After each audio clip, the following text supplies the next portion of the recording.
What is up, YouTube? Welcome back to the Fight Geeks podcast. We are here. It is February 1st, 2025, and we just watched Israel Adesanya lose in 2025 , man. We're going to start kind of beginning of the card, but I need opening thoughts for the day. I do want to start with what we watched, but yeah, guys, we did see IZZY lose. You guys know we're a big fan, so we are going to get into that and how we feel and what we think, what is next for him. Love you, IZZY. Great fight. You know what it is? It is what it is. The fight game's crazy, man. The times moves fast, right? I mean, we've been doing this for 4 years now, and it's like it seems like IZZY was going to be on top forever, and now we're seeing 3 losses in a row. Let's get into it. So what? I don't know. I didn't get to see much of the beginning of the card. I could talk about it a little bit, but before we go into it was a little early where we are, man. Into the first segment, we saw IZZY take his first loss. Yeah. You know what I mean? Like we were lucky enough to witness IZZY as still an undefeated fighter until he fought Jan. So that's cool. Like that just shows you how long we've been a fan of IZZY, and it kind of shows you why this is the first loss of a fighter that kind of has us like actually feeling some emotion, because you know you root for your sports team, you root for your team, you feel kind of like the ups and the downs. We're feeling the downs with IZZY right now. It's like you're nearly in there with them. I'll say that. Yeah, you're nearly We've been in there rolling with with. them. I mean, we got a shirt of him. That just shows how you're just not making the. the $3 million. No, I'm just joking. But Dude, is there a dog? Yo, get your dog. Whose dog is that? That's my neighbor's dog, probably. Seriously, it's that loud? I don't know, but that's impressive because this is a small fucker. I'll tell you what, boy. It's just in the yard. Yeah, bro. So guys, I want to talk about with what you watched first, because I didn't get to watch as much in the beginning, and then I want to talk about the fights that I watched. Don't want to talk about anything I'm too unfamiliar with, but where'd you start? Because it was a little early for me. So I chimed in about 11:30 p.m. PM, bro. Or yeah, I tuned in about 11:30 a.m. I had my cup of Joe. I had some eggs and some hash browns and orange juice and milk, a bagel, water. So I tuned in at Jasmine.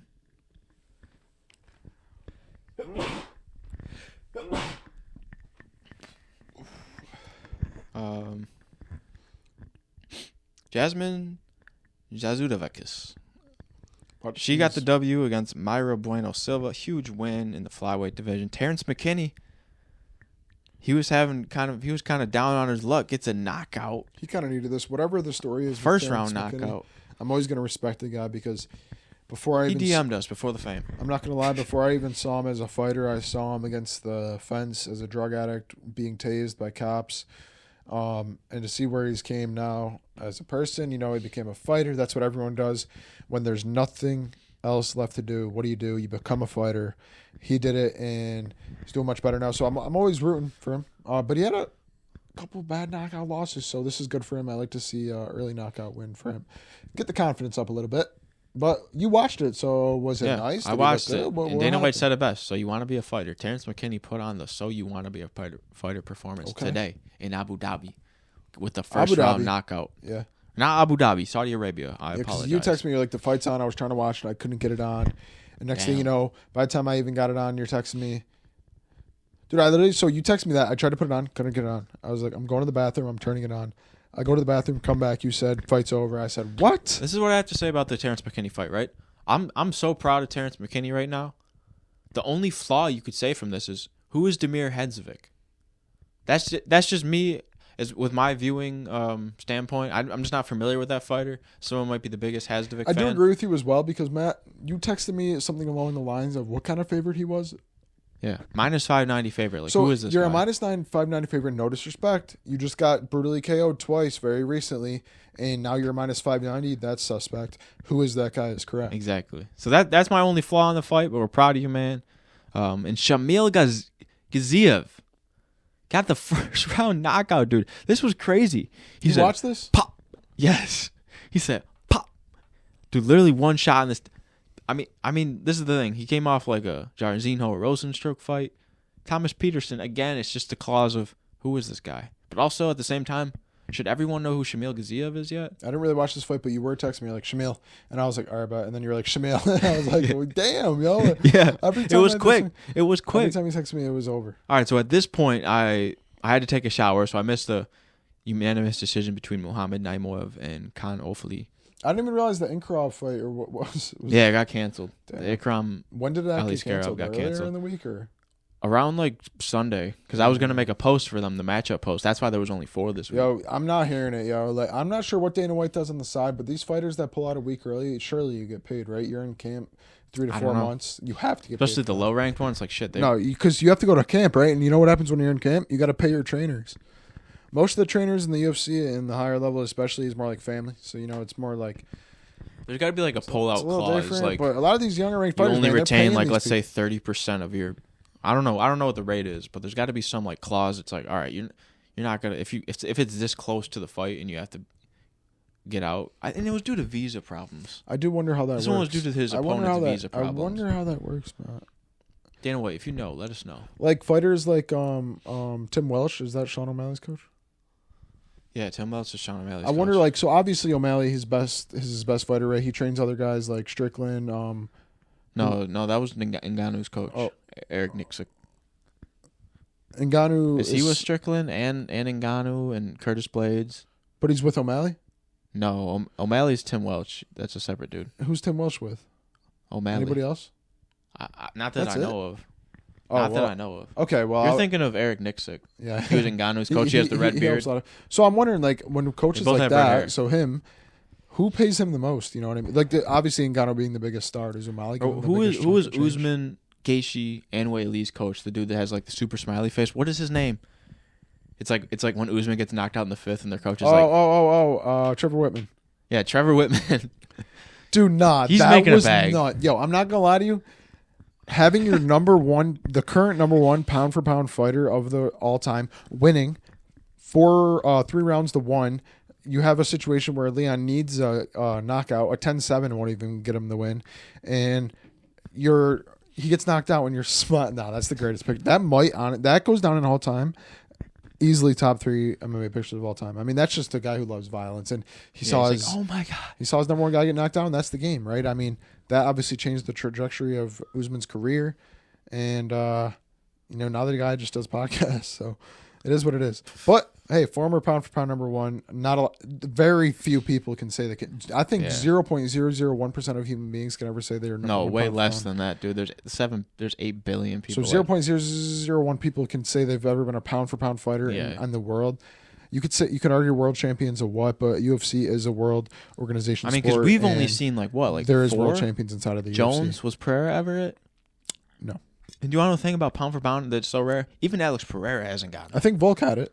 Yeah, that's what I was thinking. Because it was Volk versus Islam for it. Volk wasn't it? Volk. They never gave Mighty Mouse it. They gave Anderson Silva. Usman. There hasn't been many. Usman, John Jones, was Izzy Mighty Mouse. Wait, Mighty Mouse might have been there. We're gonna say maybe on Mighty Mouse. Usman. Who did we just say? John Jones, Islam Makhachev, Volkanovski, Anderson Silva. Anderson Silva was 100%. Damn. Anderson Silva was 100% number 1 pound for pound. That's crazy, though. Conor was number 2 at one point. Seriously?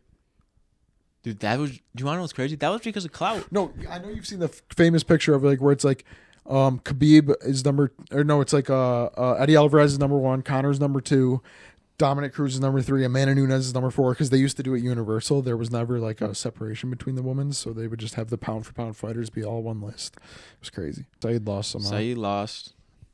Vinicius Oliveira, guys, I learned how to say it. Did you watch that fight or no? I didn't too. No, you were at my house, I think, and then you were like, "Oh my God, Saeed lost," and I was like, "Ah." No, I watched like the first round of it, and then I drove over here. But yes, guys, Saeed Nurmagomedov lost. Vinicius Oliveira won, and he actually called out Umar Nurmagomedov. He wants the Nurmagomedov squared right here. He wants Saeed, Umar, and wait, he's calling out the loser of the current title shot. Yeah, wow. Umar Nurmagomedov. So that is pretty cool. We haven't seen a lot of that. Then after that, we had something amazing happen. Sergey, dude, whenever I say Sir Guy, people are like, Sir Guy? What? Sergey Pavlovich. So when Charles Sonnen does it, it's funny. It's and funny, it's but when we do it, you have to want to kill us. But when we do it, it's, you're a casual, you're not a fan. Dude, I've been fighting for 13 years. We've been watching fighting for 3 years. Put some respect on our names. Put some respect on our... Nah, fuck that. But Sergey Pavlovich won by decision against Jairzinho Rosenstruck. We had money line. He had something awesome. So guys, you're gonna see here, in 20 minutes. I'm not much of a gambling man. I do enjoy gambling, and I find often when I do that I do decent.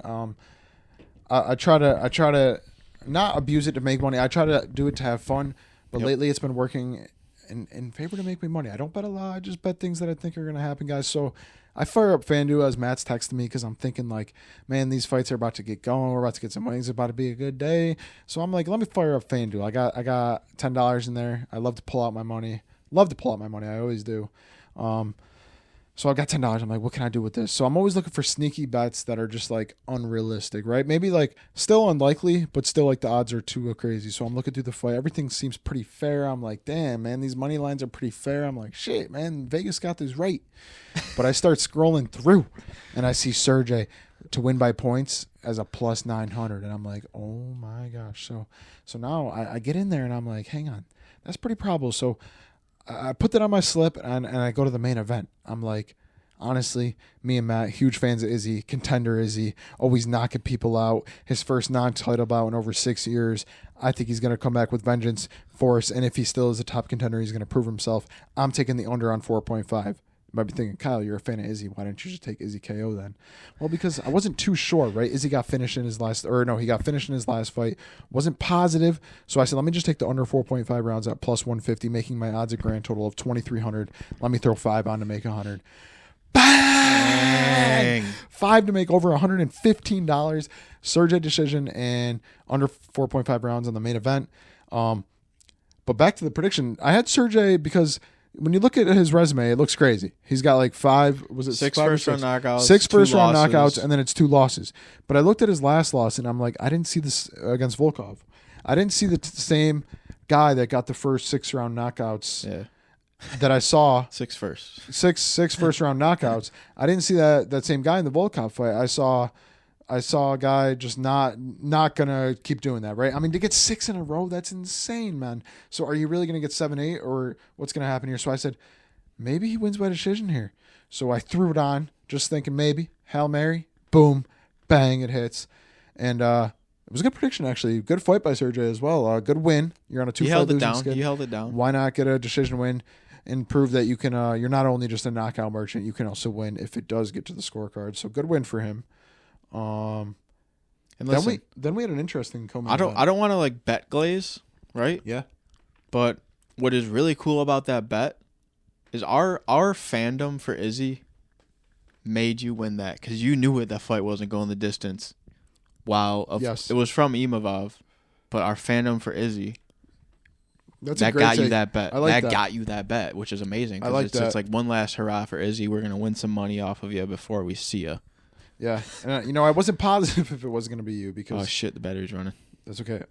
So the next fight we had an interesting co-main event between who was it? Michael Venom-Page, Shara Magomedov. It was a good ass fight, guys. So we were wrong. We'll just take take it. I'm looking on FanDuel because I love to leave your hate comments because I always like how Vegas sets the odds because I feel like they're always so good, right? It always is just so good. So I'm looking at the odds and I'm like, damn, Sara's a big favorite. And even last week on the pod, I said it. I think MVP is going to land more, but he might out damage him. Damage.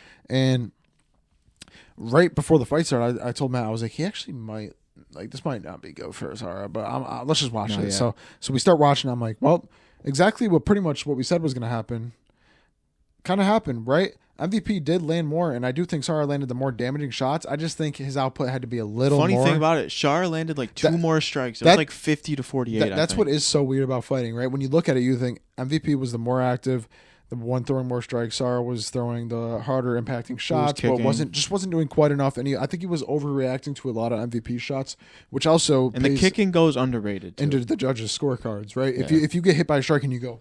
Like the judges are gonna be like, oh shit, that looked like it hurt. As to where if you just take it, you might be able to, favor on the judges' side. Dude, I'm gonna be honest. We had this That's discussion. Why Patty started braiding his hair because he felt the judges were. People are saying I'm getting rocked and I'm literally not. It's because my hair is going crazy. He's like, if I get hit by a punch like this, my hair's gonna go whoosh, with his little. You might have to see bald Shara with his little bald cut he had. So like a lot of times it was looking like he was getting hit when he really wasn't. And so. It was an interesting co-main event. Huge win for MVP, Loki. What happened? 2 words. Izzy lost. Our GOAT lost, guys. We do have a photo up behind us. Shirt. Or not a photo, a shirt. It's not a We photo. have a shirt of Izzy behind us.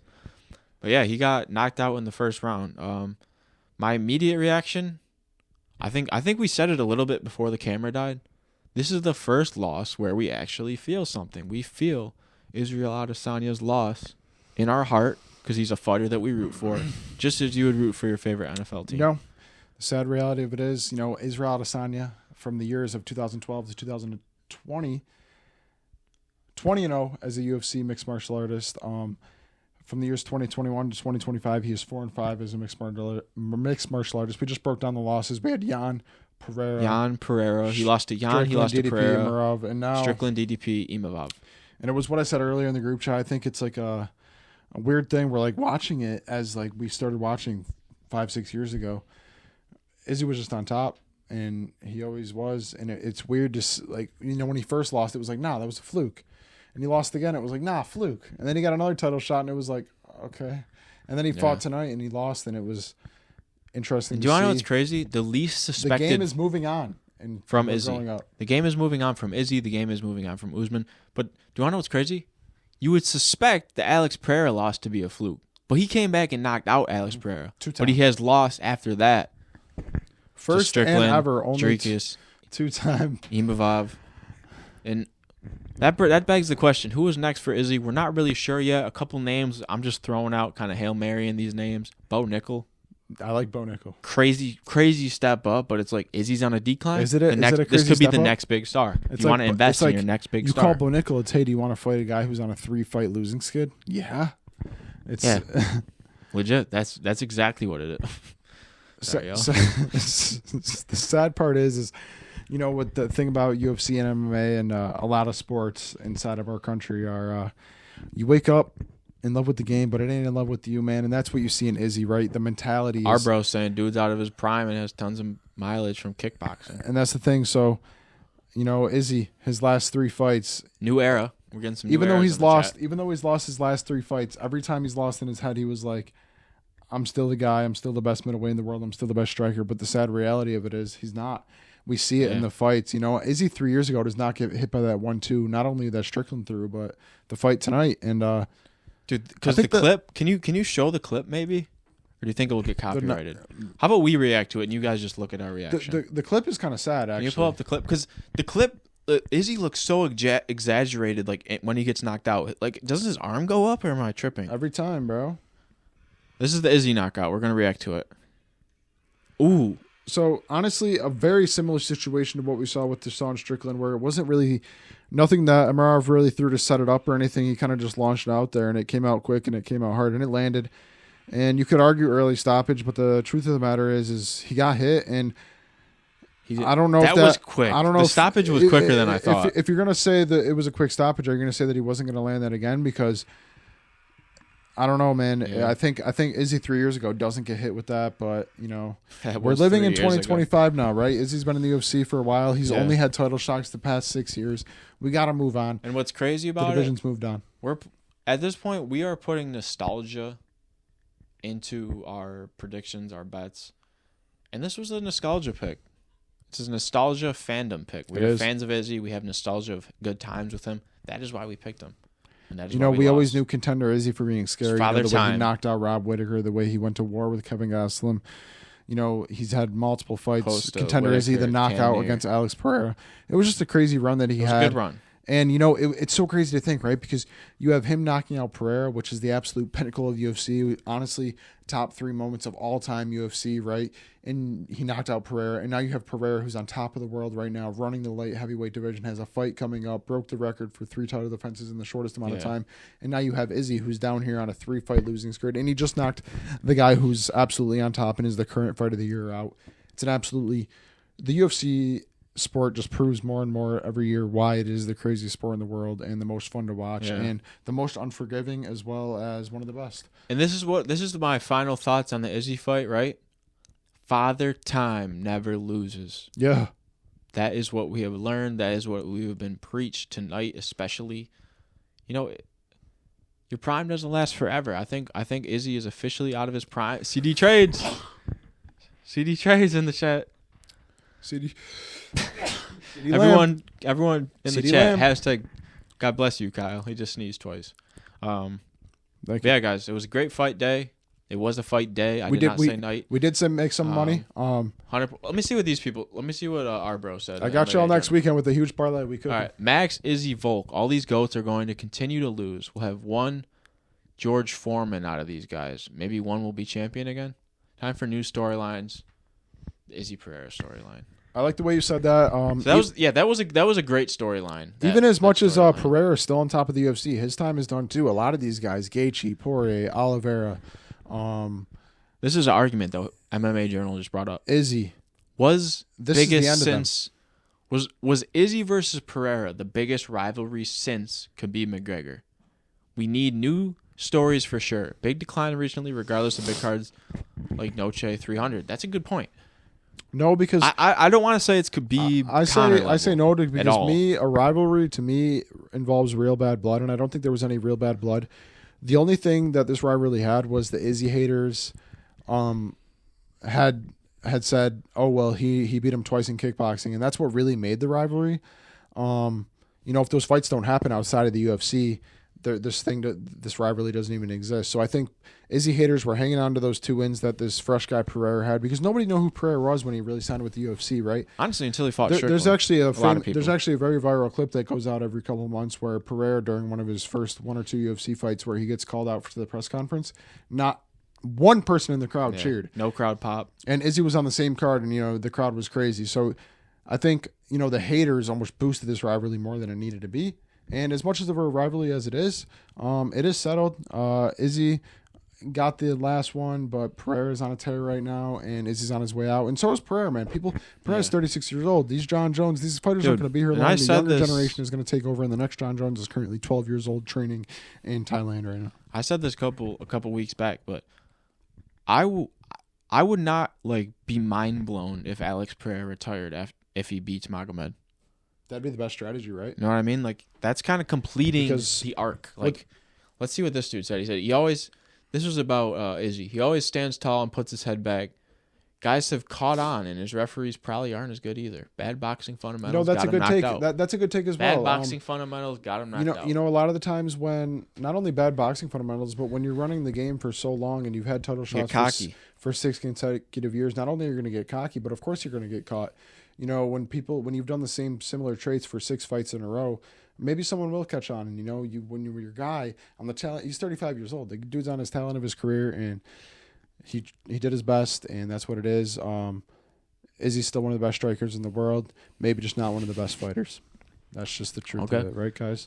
Izzy looked good before that knockout. You shouldn't have been in that boxing range like that. I mean, okay, so I like that because I actually agree with that, but I also think I do agree that he looked good before that, but the reality of it is he's going to get caught now, and I don't think his chin can hold up like it used to. I mean, usually Izzy was able to eat shots with the war and Paulo Costa, but now it feels like he reacts to every straight right hand he catches. Even with the Pereira fight, it's not like Izzy didn't get hit. Well, you know what I mean? Well, it's no secret that he was losing that fight before Pereira got knocked out, but it was he just fought the way him twice. Izzy got hit by the Pereira. way that he was able to catch him, and oh man, the game is crazy. The game is crazy, and unfortunately, I think Izzy's at a weird spot with his mentality where he probably thinks. I think after this fight, he'll realize, because I don't think Izzy's stupid. Like I told you this earlier, the best fighters in the world are fighters who can make fighting less chaotic, right? Because fighting's very chaotic, but the fighters who make it less chaotic are typically the best ones. Izzy was one of those guys where he'd go 25 minutes through a decision, but have over 100 more strikes than his opponent, and so I don't think Izzy's stupid. I think after this fight, he'll realize. Maybe mentally I'm all there, but my body's not. He's got to realize age is catching up. In a style like Izzy, where he's a counter striker, fast striker, age isn't going to help with that. If he was a more durable, hit and get hit back harder type of guy, maybe age could help with that. But unfortunately, his style, he needs to be younger, and he's not younger anymore, bro. He's 35 years old. Yeah, that's the truth. Something about Izzy, I feel like a lot of this generation of MMA fans and just UFC fans mostly have seen Izzy be dominant, and it's kind of just like a shock. This is realistically, maybe you could say Volk is in this, but first, maybe second fighter to we're seeing them leave their prime. We are seeing Israel Adesanya leave his prime. It's not even like a hot take. That's just facts. Israel Adesanya is leaving his prime, and for our generation, we started around 2021, beginning of it. This is mind blowing to us. We were watching Izzy when he still didn't have a loss. It's cool to see. 5 losses later. It's cool to see because you realize Here we now are. with UFC and the sport of MMA is that the longevity of the sport clearly isn't very long, right? Yeah. And no one has quite figured it out yet. With a lot of other sports, there's kind of like a range. I see a banger fight in the chat. There's kind of like a range of age with other sports, but the UFC, no one's really figured it out yet. We think the prime could be 28 years old. Next thing you know, we think it's 35 years old. We don't know yet with UFC. It's very unforgiving.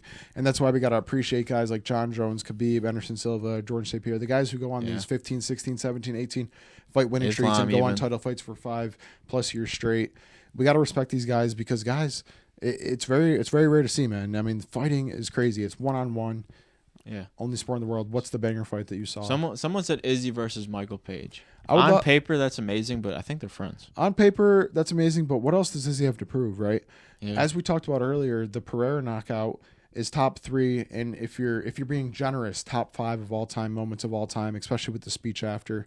How do you top that, right? If you're Izzy, I think I know how. If you're Izzy, maybe with the DDP fight, you wanted to prove yourself, and you know you could contend with the best. Okay, you don't fight DDP, but now with this fight tonight, you go out there just to prove that you're still a ranked fighter, right? You have a number 5 rank, just to prove that you're still up there with the top dogs and can fight for a title, and you lose. I think if you're Izzy, what more is there to do? You can go fight a lower ranked guy like Michael Page, but you're not getting anything for it. You're not getting any more money. You're not getting any more fans. You're just, if anything, it's for himself, and I think if we see him fight, it's going to be more for himself, but I don't know what's going to happen. I don't see him retiring. My thought is this, right? So Izzy, if he has the right people around him, he knows that it's coming towards the end of his time in mixed martial arts. I think it's like, all right, we want the biggest fights we can possibly get. Izzy versus Bo Nickel. Izzy versus Rainer de Ritter. Izzy versus... You want to know what's crazy? Is you can make, which it didn't look like it in the octagon, even though I said Michael Venom Page looked huge tonight. Imagine MVP versus Izzy. MVP, as big as he looked tonight, bro, imagine him next to Izzy. Still a cool fight, though, a little gimmick fight. And it's a big fight. Now, an MVP, I think if you're MVP, you might take that, too, because you're 37 years old, also on the tail end of your career. You lost in your current weight class against Ian Gary, who's on the glimpse of a title shot. So, what else are the comments saying? To end off our little live-in segment, someone said our bro won. He has said he saw Anderson Silva's decline. And he says, who, in my opinion, best middleweight of all time. So that's like his generation, your generation. You have Silva. Wait, that's as crazy. Your GOAT, and our generation as our GOAT. It's that's crazy because the other arguable middleweight GOAT is GSP. Who not only have they fought each other, or no, is GSP middle or welter? Welter. Oh shit. Not only is he the arguable middleweight GOAT, Izzy and Anderson Silva, but they've also fought each other, and then their paths out are kind of similar. Where Anderson Silva was a little different because we kind of saw Izzy lose in his prime, right? We saw him in his prime for so long, 3-4 years. And then we saw him lose in his prime, as to where Anderson Silva unfortunately broke his leg, and when he came back, he just wasn't ever the same. But also, I think the same thing would have happened if he never would have broke his leg. Time catches up to everybody, especially in the sport of MMA. And the fact that I saw Anderson Silva's downcline, and then we're seeing Izzy's downcline, it's been proven that the MMA sport, man, you don't just it's very rare where you lose a fight and then you come back and you're still that guy. I think when you lose a fight, it's usually your sign that you might be done. And we see it with Anderson Silva, Israel Adesanya, Tony Ferguson. We see it with a lot of fighters, guys. And guys, they're not taking the right path out. I think you lose 1 or 2 fights, you're out. Imagine he retires after the Strickland fight. Fuck it. People think, oh, that's crazy. Why do it? But now that he's lost twice since then, it would have made sense. I'm just saying, man, these fighters, man. But they don't know. Because like I said, you wake up and I think what we learned from this is times are changing. And we also know times aren't changing by, okay, this was just a fight night, and it was amazing. This was an amazing fight night, so shout out to the UFC. And we got a long strand of fights coming up next week. We'll just predict 2 fights since the battery's running low. Sean Strickland versus DDP. We'll say a little spiel about it. Listen, I got DDP. DDP, I think he is the next generation of middleweight. Right now, in my head, I don't see anyone that beats DDP, in my personal opinion. So that's my little spiel. So I think DDP is going to handle Sean Strickland. I don't think that decision by Dricus is crazy to happen again. But I would love to see like a knockout or a sub. I'm gonna go with DDP as well. I think I honestly said this to you a little bit ago. I was like, honestly, if this fight's 3 years ago and we're just like in the scenario where it's DDP versus Strickland, I would take Strickland. But I think right now, Strickland already having the title and fighting against guys like Israel Adesanya and fighting against the other best guys in the promotion, I think it's kind of like another time with him where Sean Strickland's on the tail end of his career. Yeah. And I don't know if he'll be able to sneak his way into the title again. I do think he's a very good fighter, one of the top guys, right? He beat one of the pound-for-pound greatest. And he went to war, split decision with DDP. And I do think this fight's going to be close. But right now, I think it's DDP's time. I think we're going to see Sean Strickland start to regress as we're going to see DDP excel. It's just the name of the game, man. Fights are quick. One day you're the best in the world. The next day you're not. And I think Sean Strickland, as good as he is, I think it's going to be enough of him being at the top. We'll just switch to this. And there's an argument that Sean Strickland, his championship status is illegitimate because it was a fluke. What's the other fight? But, I mean, if Izzy keeps losing, Sean Strickland's... What's the other fight that we got to predict? I forgot about just that. Zhang Weili. Oh. We got Zhang Weili. Yeah. We have Zhang Weili. Yeah, guys, that was episode 89 of the pod, bro. Oh, One man. more to episode 90. We haven't missed yet. You know it's a good day on YouTube when your camera battery dies and you have to switch to the iPhone Live. But this isn't out of just anything random. We will now, from here on out, we'll be live streaming about every weekend, some behind the scenes on the pod. So yeah, that's why there's in this angle. Tune in on Instagram. It's on the screen. But yeah, this was a pretty legendary day. It was. Of my life. So It was a good day. you guys will see that coming up. We got a vlog on the second channel. This podcast, shorts all week, UFC 312. We're having a blast out here. Hope y'all are enjoying this year as well. Enjoy that shit. We'll see y'all in episode 90. Episode 90, man. Coming up next. Whoa, whoa, and I'm